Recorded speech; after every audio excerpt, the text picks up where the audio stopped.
Kadapa municipal కార్పొరేషన్లో చరిత్రలో మిగిలిపోతుంది. ఇది ఒక దుర్దినం.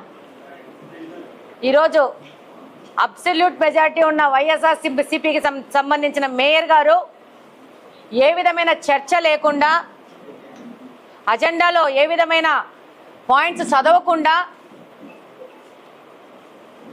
కార్పొరేటర్లకు ఏ విధమైన అవకాశం ఇవ్వకుండా, వాళ్ళ యొక్క అభిప్రాయాలను చర్చించకుండా మేమన్నీ చదివేసినాము, ఎజెండా అయిపోయింది అని చెప్పేసి ఓ 2 మాటల్లో ముగిచ్చేసి పారిపోయినాడు.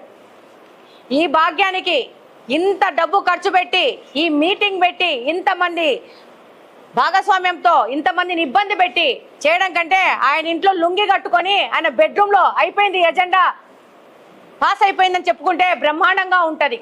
కనీసం ప్రజాధనమన్నా మనము దుర్వినియోగం కాకుండా కాపాడుకున్నట్టు అవుద్ది. అసలు ఆయన ప్రజాస్వామ్యంలో బతుకుతున్నాను, ప్రజాసేవకై వచ్చాను, ప్రజల కోసం పని చేయాలా అనే ఆలోచన లేకుండా ఒక నియంతలాగా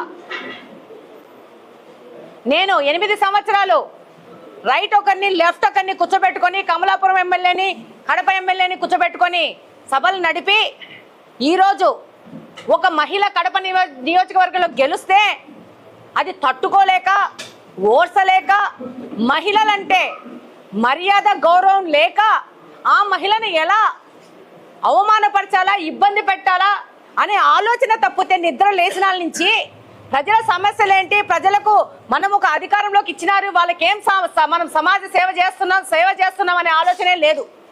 అవినీతి చేయడము, ఆయన కుటుంబ సభ్యులకి కార్పొరేషన్ సంబంధించిన వర్కులు కానీ, ఆదాయ వనరులు కానీ కల్పించి ఈరోజు ఒక అవినీతి సామ్రాజ్యాన్ని ఏలుతున్నాడు గత 8 సంవత్సరాల నుంచి. ఈ 8 సంవత్సరాల నుంచి ఎవరు ప్రశ్నించలేదని కడప మున్సిపల్ కార్పొరేషన్ని తను అక్రమ మార్గంలో రాసి పెట్టుకున్నాను, రిజిస్ట్రేషన్ చేయించేసుకున్నాను, నా ఇష్టం వచ్చినట్టు ఈ కార్పొరేషన్ చేయొచ్చు అనే విధానంగా ఆయన వెళ్తున్నాడు. కనీసం ఈయన ఇంత బుద్ధి లేకుండా ప్రవర్తిస్తూ ఉంటే ఇలా పార్టీకి సంబంధించిన పెద్దలు మహిళలను గౌరవించాలా, నువ్వు ఏం బుద్ధి లేకుండా ఇట్లాంటి పనులు చేస్తానని అని గడ్డి తినిపించి బుద్ధి చెప్పాల్సిన పరిస్థితిలో వాళ్ళ పార్టీ కూడా ఏ విధమైన ఆయన మీద చర్యలు తీసుకోకుండా అచ్చోచిన ఆంబోతును వదిలినట్టు వదిలింది.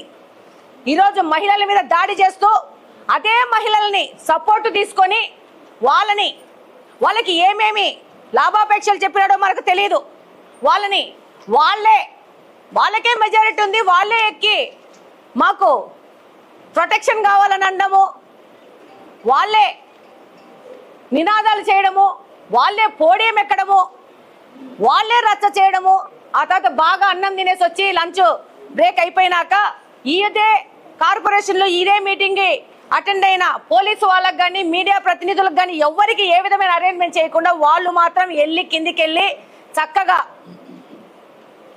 భోజనాలు కానిచ్చి పైన ఉన్న వాళ్ళకి పప్పుచారులు పోసి తిని 3 గంటలు రెస్ట్ తీసుకొని మళ్ళీ పైకి వచ్చి మేము చదివేసాం అయిపోయింది అని చెప్పే దుర్భాగ్యానికి ఈ పెద్ద మనిషి దిగజారిపోయినాడు.